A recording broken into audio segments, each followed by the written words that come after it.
자, 오늘은 이번 시간에는 응용에 대한 얘기로 조금 더 우리에게 친숙한 얘기를 좀 더 해볼게요. 저기압 발달에 대한 얘기입니다. 그래서 물론 여러분들이 예보학을 배우기 때문에 이제 여기서 보는 것보다 훨씬 많은 저기압 발달의 사례들을 봤겠지만 이제 여기서는 우리가 배운 내용을 중심으로 저기압을 어떤 식으로 해석할 수 있는지 조금 이제 예를 들어 쳐다보려고 해요. 그래서 2016년 가을철에 저기압이 발달한 사례 중에 이쁜 것들이 있어서 좀 모아놨는데 그거를 좀 설명드릴게요. 보시면 이제 요 맵은 이제 850헥토파스칼이고 요 맵은 500헥토파스칼이어서 여러분들이 많이 본 맵일 거예요. 이건 뭐 사실은 서피스여도 상관없어요.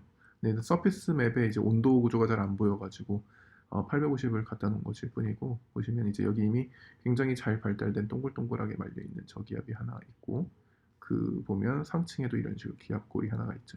그렇죠? 그래서 이제 보통 저기압이 발달하면 상층에는 기압골이 있고 그 밑으로는 이제 동글동글 말려 있는 저기압 형태가 이렇게 나타나게 되는데 이제 시간을 가지고 이제 이건 이미 발달한 구조를 가진 어떤 저기압이고 이제 발달해 가는 과정을 보기 위해서 조금 시간에 따라서 얘를 한 이제 뭐 한 6시간 단위로 돌려봅시다. 그래서 지금 당장은 요거 말고는 우리나라에 새롭게 저기압이 요게 지나가고 난 다음에 여기서 저기압이 하나 생기는데 그 저기압의 발달에 대해서 조금 자세히 볼게요.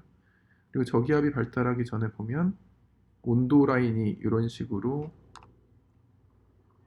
이렇게 되어 있어서 우리나라 주변에 되게 촘촘하게 이런 식으로 온도가 라인이 모여 있고 여기가 콜드하고 여기가 웜한 그런 상태가 많이 물려 있죠. 요거가 이제 근본적으로 이제 남쪽과 북쪽의 온도의 차이가 저기압의 에너지원이 되기 때문에 이런 상태가 저기압 발달에 굉장히 중요해요. 자, 뭐 여러분들 뭐 사실은 예방 시간에 더 많이 배웠을 거라고 생각해요. 그리고 동영상 한번 봅시다. 이렇게 돌려볼게요. 자, 6시간 단위로 이런 식으로 12시간 단위네요. 12시간 단위로 이렇게 돌려보면 우리나라 주변으로 좀 봅시다.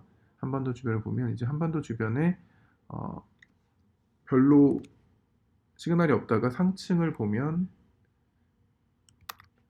이런 식의 작은 이제 골이 아직 강하진 않아요. 강하진 않은데 약한 골이 하나 이렇게 쓱 들어오죠. 그리고 하층에는 여기 저기압이 살짝 찍혀 있긴 하지만 거의 뚜렷하게 등고선상으로 보이는 저기압은 없어요. 그렇죠? 다음 시간으로 가봅시다. 다음 시간으로 가보면 자 아까보다 기압골이 한반도 서쪽에 있는 기압골이 조금 점점 강해지죠. 그렇죠? 조금씩 더 파이고 있어요. 더 파이고 있고 일단 현상을 먼저 보고 이유를 설명을 해줄게요. 가면 더 파였죠. 이제 굉장히 뚜렷하게 파이고 있고 이런 식으로 이제 하층에도 완전히 이렇게 동그랗게 말려서 폐색되진 않았지만 이제 하층에도 이런 식으로 고울 형태로 말리고 있어요. 그렇죠? 자, 그래서 보면 저기압이 발달할 때 보면 하층의 저기압도 뚜렷해지지만 상층 기압골도 더 파이는 형태가 나타나는 게 전형적이죠. 여러분들 많이 봤을 텐데 한번 내려봅시다. 이제 완전히 파였고 이제 한반도는 이제 잘 안 보였었지만 한반도 주변에 이런 식의 어, 저기압이 진짜 뚜렷하게 이제 박혀 있는 걸 볼 수가 있고 한반도의 상공층에는 이런 식으로 기압골이 있는 것을 볼 수 있죠. 뭐 여기 사실은 작은 컨투어를 지상 가면은 동글동글하게 이렇게 말려 있을 거예요. 그리고 그 저기압을 이제 발달된 저기압의 상태를 혹은 발달되고 있는 저기압의 상태를 보면 흥미로운 점이 하나 있어요. 그게 뭐냐면 하층 저기압의 중심과 상층 저기압의 중심이 살짝 다르다는 거예요. 뭐 이미 배웠을 것 같긴 한데 하층 저기압의 중심을 보면 한 이쯤에 있는 것 같아요. 그렇죠? 그래서 한반도가 들어있는 이 격자의 대각선 위쪽에 있는 격자의 중심쯤에 존재를 하고 이 격자의 중심 정도에 있죠.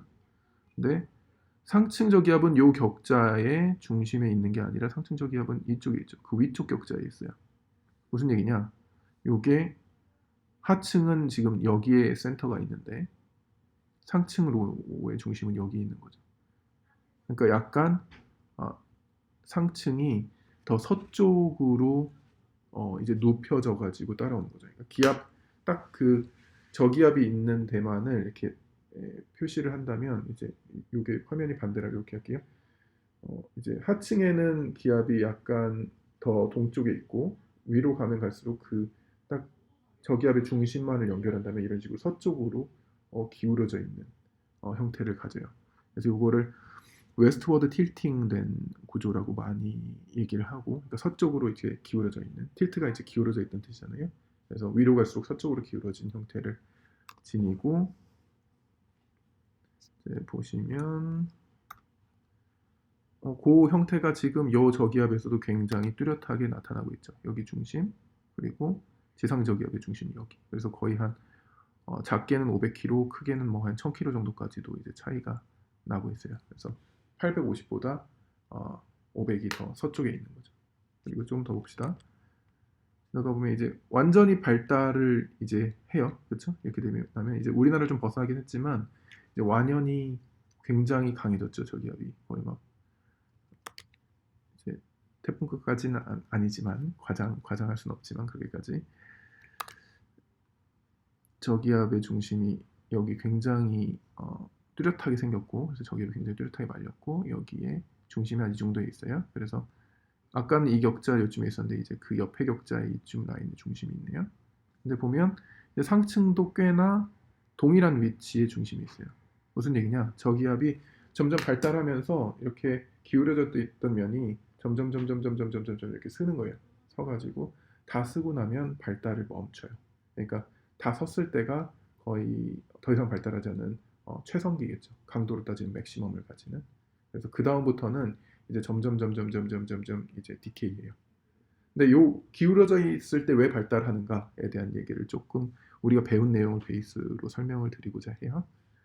자, 그 얘기를 하려고 조금 일기도들을 보여드렸고, 아마 여러분들은 더 뭐 일기예보 시간에 더 많이 보겠지만 이 자료도 뭐 좋은 저기압 발달 사례니까 올려드릴게요. 자, 뭐 이런 식으로 해서 크게 발달하고 나면 이제 끝나고 뭐 이렇게 하는데, 그거를 이제 조금 모식도로 만들어 놓은 것이 요 홀튼에서 따온 요 그림이에요. 그래서 조금 복잡해 보일 수 있지만 다 자세히 설명을 하면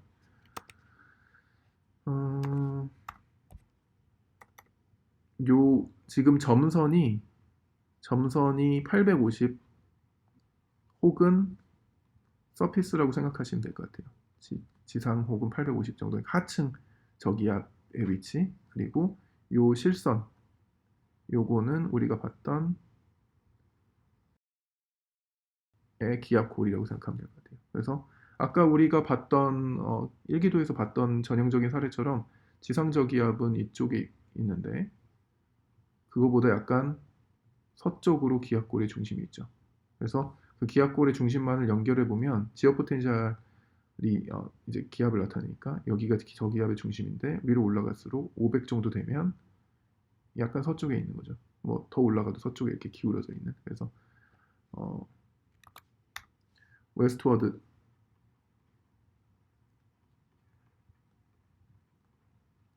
틸트돼 있는, 서쪽으로 기울어져 있는, 이게 서고 동이니까 위로 올라갈수록 서쪽으로 이렇게 점점 기울어져 있는 구조를 가지는 거죠.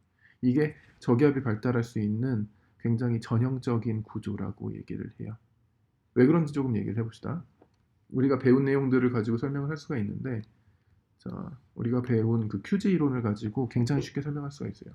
보면 일단은 우리가 학부 수준에서 배우는 저기압의 발달 이론은 수증기를 크게 고려하진 않아요. 그래서 수증기를 고려하는 저기압 발달 이론은 조금 더 추가적인 이제 내용을 통해서 배우게 되고, 이제 학부 수준에서는 이제 순수하게 수증기가 없어도 역학적으로 발달할 수 있는 상황을 설명하는데, 그 상황을 생각해 보면 일단은 이런 식으로 기압골이 있고, 그렇죠? 기압골이 존재하고, 일단 조금 이렇게 할게요. 기압골이 이렇게 존재하는 데는 바람이, 우리는 기본적으로 상층은 편서풍 지역이어서 이 편서풍에 의해서 이 기압골이 동쪽으로 밀려가지만, 그렇죠? 또 한편으로는 이 기압골 때문에 회전하는 성분이 있어서 여기에 파저티브 볼티시티가 존재하죠. 그렇죠? 맞아요? 상층에 혹은 이제 하층은 지상이나 850이고 상층은 한 500 정도라고 생각을 합시다. 여러분들이 이해하기 편하게. 자, 상층에 파저티브 볼티시티가 있는데 평균 U가 우리는 평균 U가 현사풍지되니까 굉장히 강하게 Z가 얘를 이쪽으로 밀어붙여요. 무슨 얘기냐? 여기보다는 이쪽에 파저티브 요 볼티시티가 굉장히 강한 지역에 동쪽으로 계속 얘가 흘러 들어가겠죠. 그래서 요 지역에 상당한 파저티브 볼티시티 어드벡션이 존재하겠죠. 그렇죠? 상층에 파저티브 볼티시티 어드벡션이 존재하는데 하층에 뭐 별다른 게 없으면 어떤 일이 벌어지죠? 그렇죠? 상승류가 생기죠. 그래서 요 500의 아래쪽에 뚜렷하게 요 지역에, 그러니까 이 500 기압골의 전면부에 파저티브 볼티시티 어드벡션이 상층에 있으면서 상승류가 이런 식으로 유도돼요. 사실 여기 250이라고 되어 있지만 엄밀히는 250이라고 생각을 하셔도 되고, 근데 사실은 한 이 정도가 500인 경우가 되게 많아요. 500인 경우가 되게 많고, 이제 계절에 따라 좀 다르긴 한데, 뭐 500, 뭐 여기가 한 제가 볼 때는 한 요쯤이 한 750, 50, 뭐 이 정도가 사실은 더 현실적이긴 해요. 근데 뭐 상관은 없어요. 상층과 하층 정도를 구분하는 거니까. 그리고 이건 상층과 하층 사이에 이제 연직률을 보는 거고. 그래서 파저티브 볼티시티 어드벡션에 의해서 그 밑 아래쪽으로 상승률가 굉장히 많이 유도돼요.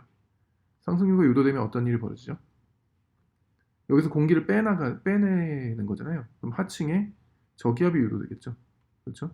공기가 빠져나가니까 저기압이 유도되고 그 저기압에 의해서 저기압성 회전이 생기겠죠. 그렇죠? 그래서 이 상층에 이 기압골이 이런 식으로 다가오면, 기압골이 이런 식으로 이렇게 막 다가오면 파저티브 볼티시티 어드벡션에 의해서 이 지역에 상승류에 의한 하층 저기압을 이런 식으로 유도하게 돼요. 요거랑 동일하게 이 저기압을 이런 식으로 유도하게 되는 거죠. 색깔을 제가 바꿔서 죄송해요. 네, 이런 식으로. 자, 그러면 이 저기압이 상층 기압골이 저기압을 앞쪽에 유도했어요. 약간 동쪽으로.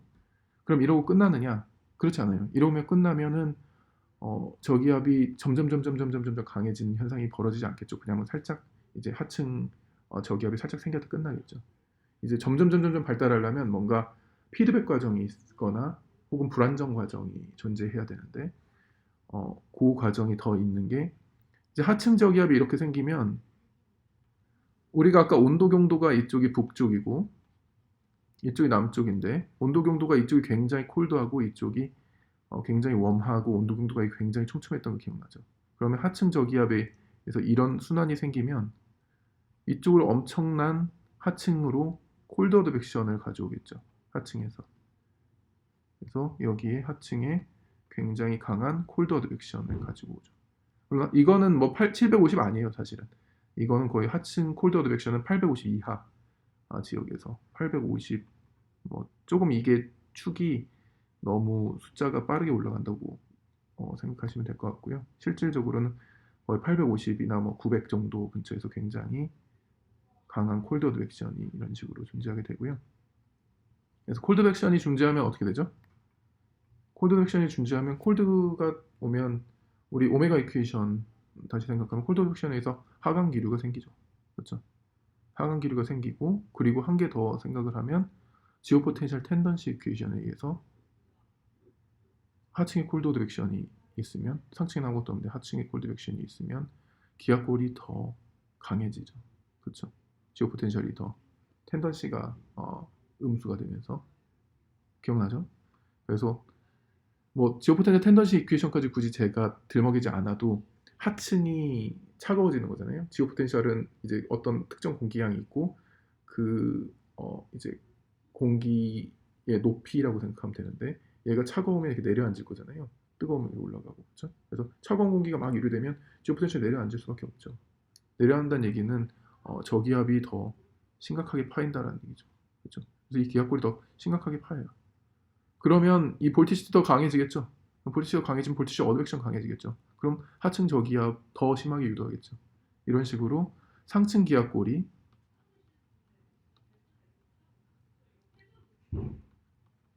골이 하층 저기압을 유도하고 하층 저기압.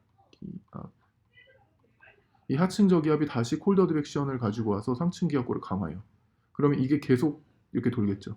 이걸 우리는 파저티브 피드백이라고 하기도 하고 역학에서는 이런 역학적인 과정을 역학적 불안정이라고 그래요. 그래서 인스테빌리티라고 그래요.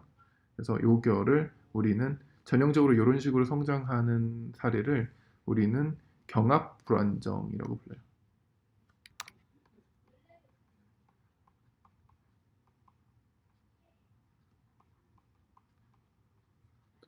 자, 그래서 결국은 경합 불안정은 근데 이 구조상으로 볼 때 상층 기압골이 있고 하층이 이쪽에 있을 때 조금 위로 올라갈수록 서쪽으로 기울어져 있어야 이 상층 이제 기압골의 전면부에 하층 저기압이 유도될 거고 하층 저기압에 약간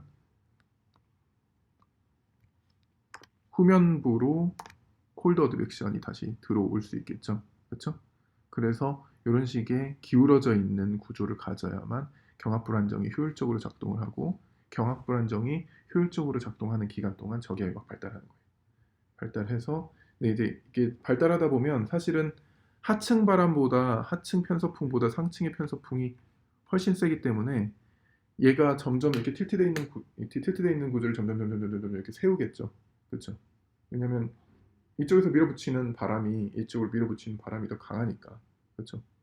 그래서 이렇게 점점 세우고 완전히 쓰고 나면 더 이상 경합 불안정이 우리가 원하는 요 메커니즘대로 작동하지 않아서 여기서부터는 더 이상 성장을 안 해요. 성장 안 하면 볼티시티가 마찰에 의해서 점점 그냥 디케이하는 혹은 나중에 배우겠지만 에크만 펌핑이라는 과정에 의해서 이제 볼티시티가 점점 죽는 그런 과정을 통해서 저기압이 이제 소멸해요.